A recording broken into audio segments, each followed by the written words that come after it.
Who doesn't love Ratatouille? Like, this movie is incredible on all levels. And I don't know if it's just me, but I've yet to find a single person who dislikes this film. Everyone I've met absolutely adores it. And who could blame them? The story of this film is one of my favorite stories in any type of media. And I gotta say, the message this film portrays is absolutely beautiful. It's probably the Pixar film I resonate the most with personally. There was a point where I was just ready to give up all my dreams right then and there, but I kept moving forward. I'm all sure I may be a small YouTube channel. I'm still really happy I've come this far, and I'm ready to keep moving forward with my goals. And Ratatouille is the film I have to thank for reminding me of that message. And of course, the animation is great, the characters are fun, the voice acting is top notch, and even nearly 15 years later, the movie still holds up beautifully well. Definitely in my top 5 favorite Pixar films, and one of my favorite animated films of all time. If you haven't already, give this film a watch, or heck, even give it a rewatch. Watching it nowadays, you would really appreciate a lot more stuff about it. So, how do you make a video game adaptation of this? Well, just like any other Pixar film, I guess. But hey, Heavy Iron was back after being absent for the Cars game, and Ratatouille came out on... That's a lot of versions. Did you really need this many versions of the game? Like, yes, I know the last game we looked at had a lot of versions too, but here, like, why? You don't need this many versions. And some of these I don't understand. Like, the Xbox version was almost cancelled and it was only released as a GameStop slash EB Games exclusive. The GameCube version was the second to last ever GameCube game to be released in North America, with the last GameCube game, of course, being the legendary Madden 08. Not to mention, in 2007, the GameCube was discontinued at this point. And the worst part is that unlike Cars, which was pretty much the exact same game with only minor differences across all platforms, not all the versions of Ratatouille are the same game, and this is something I don't hear people bring up at all. This is one of the reasons why I wanted to do this marathon in the first place. I wanted to explain some of these games that have something like this, because again, I don't hear anyone bring this up, so I'm gonna give you a little breakdown on which versions are which. So the GameCube, PS2, original Xbox, Wii, and PC versions were mainly developed by Asobo Studios. They would handle some of the future Pixar games, though outside of that, you would probably know them best for A Plague Tale and that Microsoft Flight Simulator game from 2020. The PS3 and Xbox 360 versions, on the other hand, those were developed by Heavy Iron. It is really strange that the PC version is based off the 6th gen version, since I would imagine to be based off the HD version, since, you know, that's what usually PC versions are based off of. But in this case, no, it wasn't, which I always thought was weird. But anyways, now that I've cleared that up, for the Asobo developed versions, I'm gonna look at the GameCube. And for the Heavy Iron versions, I'm gonna look at the Xbox 360. So yeah, let's see what both games bring to the table. Alrighty, so let's take a look at the GameCube version first, since that was the one I played when I was little. When I was a kid, I didn't get too far, but there were a few things that stuck out. I remember the game over screens freaking me out, which even still, these are kinda screwed up looking. I was also really freaked out over that beeping noise that would play whenever I'm near an enemy. It would always make me jump. But I remember some other things I liked. Like, I liked the first level. It was always a big memory of mine, with its lush atmosphere and nice music. It was so cool. But let's get into the game proper now. And for the story, it pretty much follows the movie pretty much how you expect, with a few deviations here and there, so nothing really to say or mention about it. I believe also all the voice actors from the movie reprised their roles for this game, and they do a great job as they did in the film. Like, if you're a big fan of the movie, you'll enjoy the cutscenes. Yes? Did you lead me here? Why? Aren't you just a figment of my imagination? Oui, I am a figment of your imagination. But inspiration comes to us all. especially chefs. I think presentation wise, for how late this game came out in the 6th generation, it looks pretty good, though I have to admit the bloom is kind of weird. Like, everyone looks like they're made of sunlight. It's kind of distracting. Animations are also pretty good, and environments capture the movie pretty decently, I'd say. And the music is really good. Like, they sound like they would fit perfectly with the film. Give it a listen when you get the chance. It's really good stuff. So the gameplay is another platformer. If you played something like Sly Cooper, it's kinda like that. The goal for each world is to prepare for the big heist to steal food. So you gotta do all the missions to prepare for it, and once that's all done, you could do the heist and get the food for the colony. It's a pretty standard structure, all things considered, but Remy feels really good to control. Like, the platforming feels so good with him because of how fluid he is. I really like platforming with him. You can also use his tail to attack the very few enemies in the game, which, by the way, is it just me or some of these enemies look kinda creepy? Like, this frog creeps me out, and I have no idea what to make of these lobsters. The only other enemies are the humans, which, if you're caught by one of them, you have a small amount of time to get away. There is also this sniff button, which, yeah, you could use it to find where you need to go, but still, a sniff button? That just sounds wrong. You can also dash to get around faster, though Remy is pretty fast on his own, even without it. But still, it is pretty useful to use. I really like the main worlds. Like the Toy Story 2 game, I just love traveling everyday environments as a small character.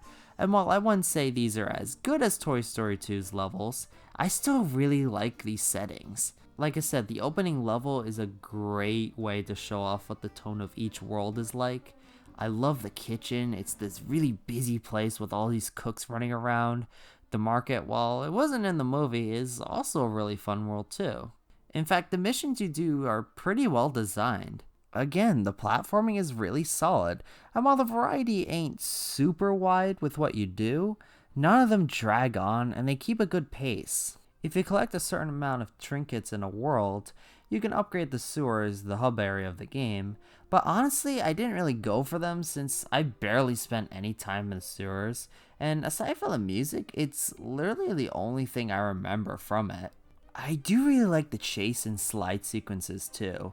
They're fun, fast-paced stages that really test you on your skills in the game. Like for the chase sequences, they feel exciting and intense, and feel like a great way to end each world on.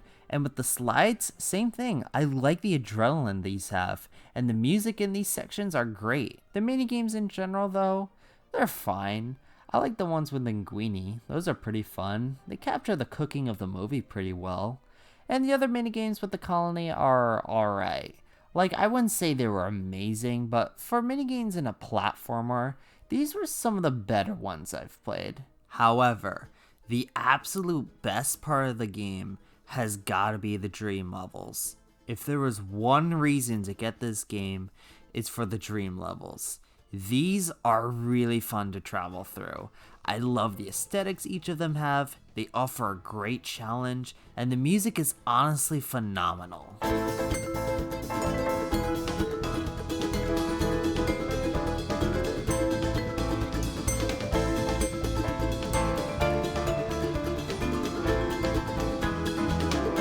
By far my absolute favorite part of the entire game. These were so good. You can also earn Gusto points, as they are called, by completing certain tasks and getting enough of these stars, and with the Gusto points you can unlock some extras and some stuff for the multiplayer, which again I unfortunately can't show off. But the extras are pretty cool though. Like, you even get some extra behind the scene videos on the actual making of the movie. That's pretty sick. Also, oh, look at that, it's a little advert for the mobile game. Remember those old Java games on flip phones? It was certainly a different time back then.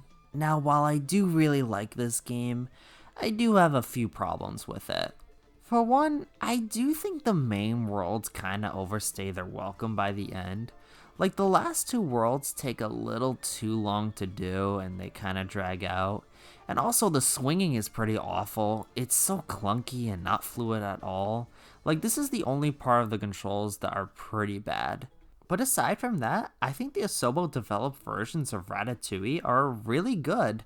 They're nothing mind-blowing, and at its core, I don't think it's my favorite game in the marathon, but I would recommend checking out the lower gen versions, especially to play those awesome dream stages. Oh, hi. So, this is a post-production update I wanted to quickly mention, so apologies for the sudden abruption. So, while I was editing the video, I just got word that Forest Illusions just preserved GameCube prototypes from both Incredibles games and the Asobo version of Ratatouille.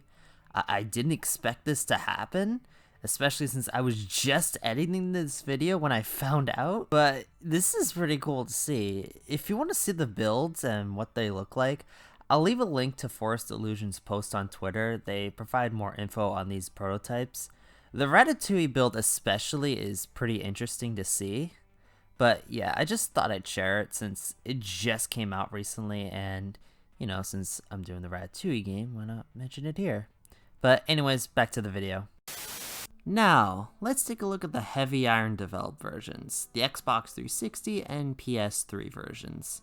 Now, while I was researching for this video, I saw a few people played the lower gen versions, but I've heard nothing about the HD editions, so I have no idea what to expect. Now, when you look at the Xbox 360 version from a still, it is similar to the GameCube one in some ways. It's still a platformer, and it's still about doing missions to prepare for the big heist at the end of each world, not to mention it is the exact same worlds from the lower gen versions.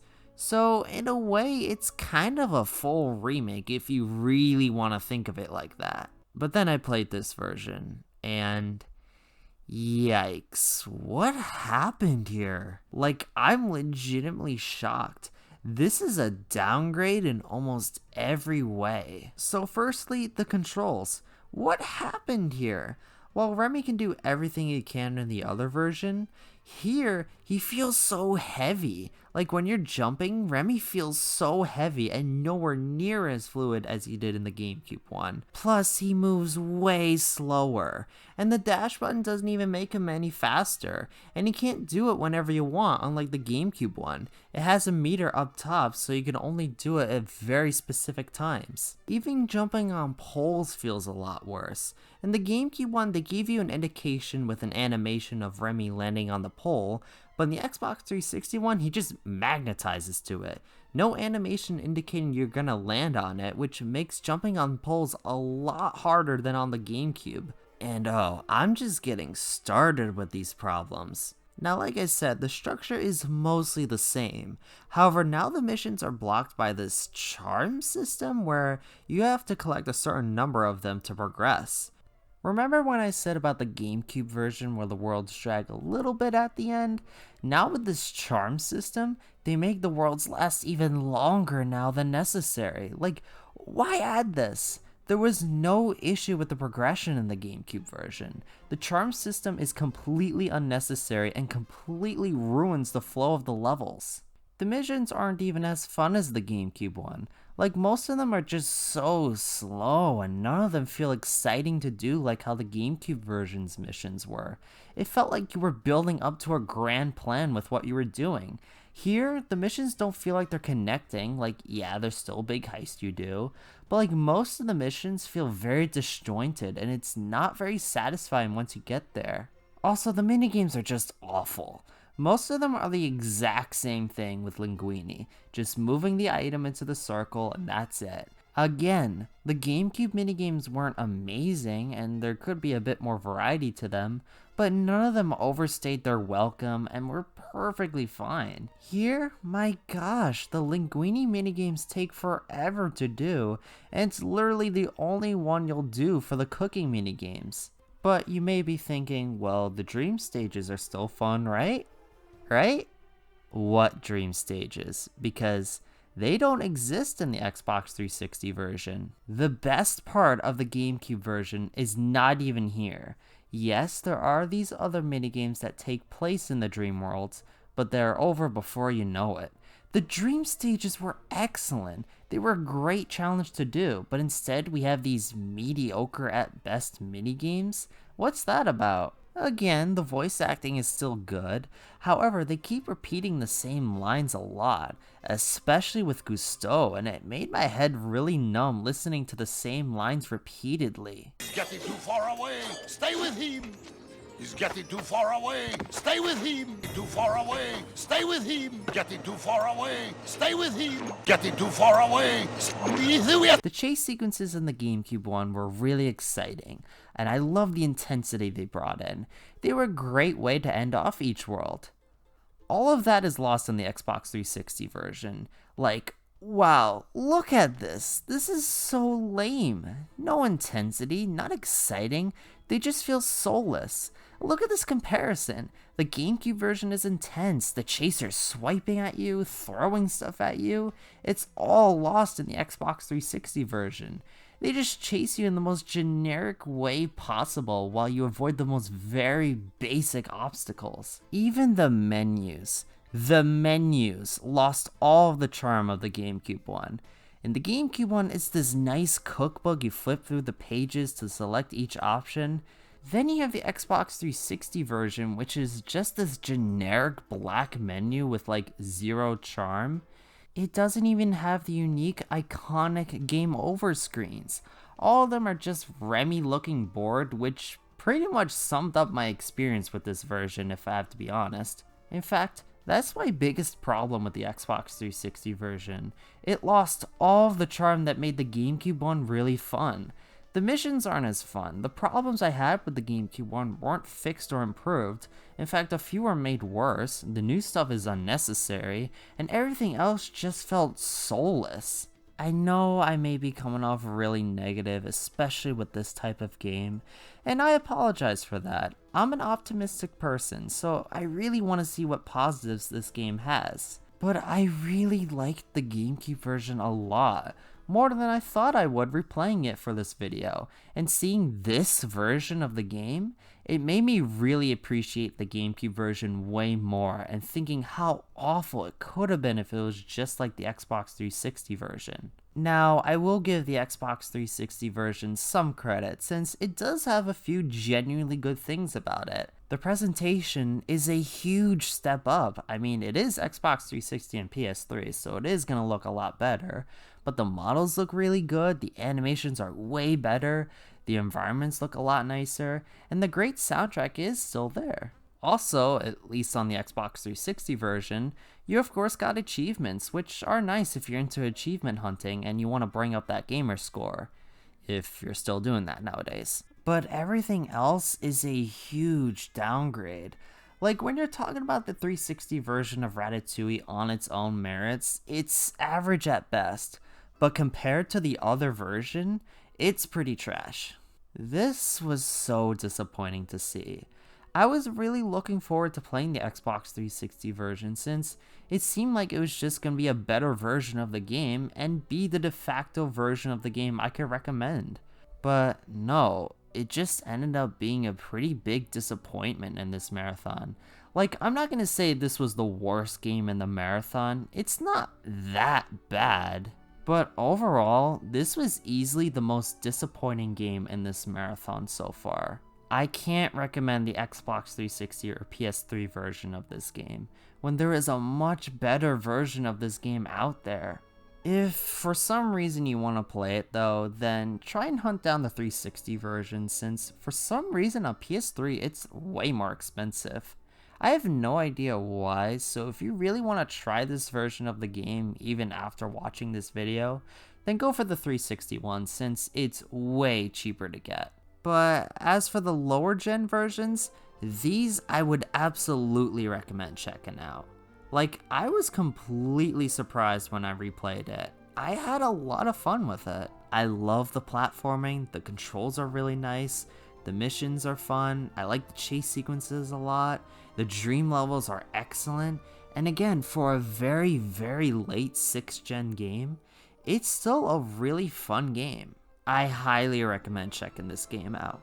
It's a really fun game, and all the versions shouldn't go for too much, although the original Xbox version might be a bit harder to find due to its weird exclusive history it had, but it's still pretty cheap like the other versions. And that's it for today's video. The next Pixar game also had two completely different console versions, but we'll be taking a look at both games based off the 2008 film WALL-E. If you're new to this channel, hit that subscribe button, and if you like this video, smash that like button, and don't forget to follow me on Twitter if you want to keep up with the updates on this channel. And as always, let me know in the comments if you've ever played either version of Ratatouille, and which version do you prefer? I'm curious to see what you guys' thoughts on it are. But I hope you all have an amazing day, and take care. Bye!